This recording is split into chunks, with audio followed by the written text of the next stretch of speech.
ہم اللہ کی نافرمانیوں سے دوسروں کو روکتے ہیں، اگر یہ کام ہم نہیں کرتے تو ہمیں بھی اللہ کی رحمت سے اسی طرح دور پھینک دیا جائے گا جس طرح بنی اسرائیل کو پھینک دیا گیا۔ اور رسول اللہ صلی اللہ علیہ وسلم نے فرمایا کہ تم ضرور نیکی کا حکم کرو گے اور برائی سے منع کرو گے، اور ظالم کا ہاتھ پکڑو گے، اس کو ظلم سے روکو گے۔ اگر تم ایسا نہیں کرو گے تو تمہارے ساتھ بھی یہی معاملہ ہوگا، رسول اللہ صلی اللہ علیہ وسلم نے فرمایا۔ آج ہمارا حال کیا ہے؟ اعوذ باللہ من الشیطان الرجیم، لعن الذین کفروا من بنی اسرائیل علی لسان داؤد وعیسی ابن مریم ذلک بما عصوا وکانوا یعتدون۔ بنی اسرائیل میں سے جن لوگوں نے کفر کیا، اللہ نے حضرت داؤد علیہ السلام اور عیسیٰ ابن مریم کی زبان سے ان کے اوپر لعنت اور پھٹکار بھیجی، جس کا سبب یہ تھا کہ وہ نافرمانیاں کرتے تھے اور اللہ کی حدود سے تجاوز کرتے تھے، اور آپس میں ایک دوسرے کو برے کاموں کے کرنے سے منع نہ کرتے تھے۔ ناظرین محترم،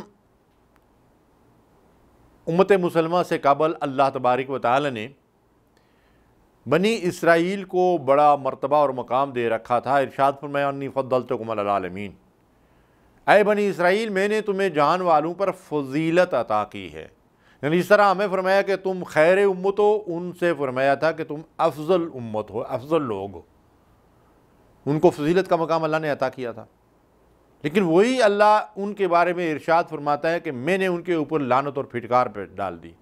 اللہ کی لعنت اور پھٹکار کا مطلب یہ ہوتا ہے کہ اللہ کی رحمت سے ان کو دور پھینک دیا گیا۔ کیوں دور پھینکا گیا؟ اللہ کی نافرمانیاں کرتے تھے اور اللہ کی قائم کرتا حدود سے تجاوز کرتے تھے، اور ایک دوسرے کو برائیوں سے منع نہیں کرتے تھے، روکتے نہیں تھے۔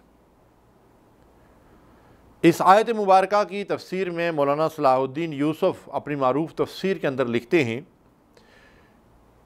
کہ داؤد علیہ السلام کی زبان سے زبور میں اس کتاب کے ماننے والوں پہ اللہ نے لعنت فرمائی، اور انجیل میں عیسیٰ ابن مریم کی زبان سے اس کتاب کے ماننے والوں پہ لعنت فرمائی، اور اب قرآن کریم میں بھی ان لوگوں پر اللہ کی لعنت کا ذکر ملتا ہے۔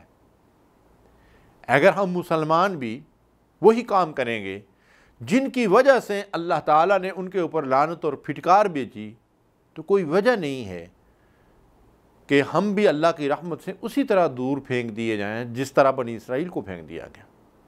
تو کیا آج ہم اللہ کی نافرمانیاں نہیں کرتے ہیں؟ ہم اللہ کی حدود سے تجاوز نہیں کرتے ہیں؟ اور کیا ہم آج آپس میں ایک دوسرے کو برائیوں سے منع کرتے اور روکتے ہیں، جو اس امت کا فرض منصبی ہے؟ کنتم خیر امت اخرجت للناس تأمرون بالمعروف وتنہون عن المنکر، بھلائی کی طرف دعوت دینا اور بلانا، اور منکر یعنی اللہ کی نافرمانی سے روکنا، یہ تو ہمارا فرض منصبی ہے۔ تو کیا ہم اس فرض منصبی کی ادائیگی کر رہے ہیں اور اپنے اس منصب کا حق ادا کر رہے ہیں؟ ہم اللہ کی نافرمانیوں سے دوسروں کو روکتے ہیں، اگر یہ کام ہم نہیں کرتے تو ہمیں بھی اللہ کی رحمت سے اسی طرح دور پھینک دیا جائے گا جس طرح بنی اسرائیل کو پھینک دیا گیا۔ اور رسول اللہ صلی اللہ علیہ وسلم نے فرمایا کہ تم ضرور نیکی کا حکم کرو گے اور برائی سے منع کرو گے، اور ظالم کا ہاتھ پکڑو گے، اس کو ظلم سے روکو گے۔ اگر تم ایسا نہیں کرو گے تو تمہارے ساتھ بھی یہی معاملہ ہوگا، رسول اللہ صلی اللہ علیہ وسلم نے فرمایا۔ آج ہمارا حال کیا ہے؟ کیا ہم اللہ کی نافرمانیوں کو دیکھ کر کوڑتے ہیں، ان سے روکتے ہیں اور منع کرتے ہیں، جیسا کہ نبی صلی اللہ علیہ وسلم نے فرمایا من رأى منکم منکرا فلیغیرہ بیدہ، تم میں سے جو کوئی برائی کو دیکھے تو وہ کیا کرے؟ خاموش تماشائی بن کر بیٹھا رہے بنی اسرائیل کی طرح؟ نہیں، فرمایا پھر وہ اس کو اپنے ہاتھ سے، اپنی قوت اور طاقت سے روکے، بلکہ فرمایا فلیغیرہ، اس کو بدل دے۔ یعنی برائی ہو رہی ہے تو اس کی جگہ نیکی آ جانی چاہیے، برائی کے خلاف اسے ہاتھ اور قوت اور طاقت استعمال کرنی چاہیے۔ اب ہاتھ اور قوت اور طاقت جو ہے، جہاں جس کو یہ قوت اور طاقت حاصل ہوگی وہاں پہ وہ اس کا استعمال کرے گا۔ ایک حاکم جو ہے اس کو یہ قوت اور طاقت حاصل ہے کہ وہ پورے ملک کے اندر جو ہے وہ برائی سے منع کر سکتا ہے اور روک سکتا ہے، طاقت کے بل بوتے پر، وسائل کی بنیاد پہ، نشر و اشاعت کے ذریعے سے، مختلف ذریعوں سے، اس لیے کہ وہ حاکم اور فرمان روا ہے۔ ایک استاد اپنی کلاس میں، اپنے کالج اور سکول میں، اپنی یونیورسٹی میں، یعنی کم از کم اپنی کلاس کے اندر تو برائی کو روکنے کا اس کے پاس اختیار ہے. اپنے جو اس کے شاگرد اسٹوڈنٹس ہیں ان کو تو وہ برائی سے روک سکتا ہے اور بھلائی کی دعوت دے سکتا ہے. مثلا نماز کا وقت ہو گیا ہے اور وہ نماز نہیں پڑھتے ہیں تو نماز نہ پڑھنا بہت بڑا منکر ہے، تو وہ اس منکر سے ان کو روک کر معروف کی طرف بلا سکتا ہے نا. تو کیا وہ یہ کام کر رہا ہے؟ ایک باپ اور ایک ماں گھر کے اندر کیا برائی کو اپنے ہاتھ سے روکنے کی قوت اور طاقت نہیں رکھتے؟ کم از کم وہ اپنی اولاد کے بارے میں تو ان کا یہ حق محفوظ ہے، اللہ اور رسول نے ان کو یہ حق دیا ہے. تو کیا ان کو برائی سے روکنے کے لیے ہم والدین اپنا فرض ادا کر رہے ہیں؟ ہمارے گھروں کے اندر غیر شرعی حرکات اور کام ہوتے رہتے ہیں، جھوٹے اور غیر شرعی رسم و رواج کے اوپر عمل ہوتا رہتا ہے. وہاں ہماری غیرت ایمانی کیوں مر جاتی ہے؟ کیا ہم یہ کام کرتے ہیں کہ وہاں جو اللہ نے ہمیں قوت دی ہے، طاقت دی ہے، وسائل دیے ہیں، ان کے ذریعے سے ہم اس برائی کا راستہ روکیں؟ نہیں روکتے. اللہ کے نبی صلی اللہ علیہ وسلم نے فرمایا من رأى منکم منکرا فلیغیرہ بیدہ، تم میں سے جو مسلمان برائی کو دیکھے اس کو اپنے ہاتھ کی قوت سے روک دے.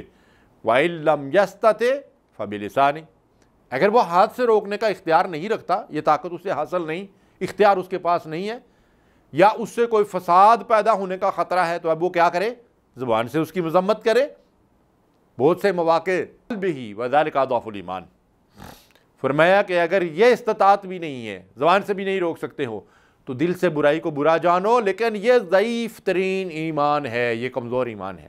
اور مسلم کی دوسری روایت میں ہے کہ وَلَيْسَ وَرَاءَ ذَلِكَ مِنَ الْإِيمَانِ حَبَّةُ خَرْدِلٍ، اگر کوئی آدمی ہاتھ سے بھی نہیں روکتا، زبان سے بھی نہیں روکتا، اور دل میں بھی اس برائی کو برا نہیں جانتا، تو پھر اس کے بعد رائی کے دانے کے برابر بھی ایمان کا تصور نہیں ہے. آج ہم میں سے کتنے لوگ ایسے ہیں جو برائی کا پارٹ بن جاتے ہیں، اس کو دیکھ کر خوش ہوتے ہیں، خود اس برائی کے اندر شامل ہو جاتے ہیں.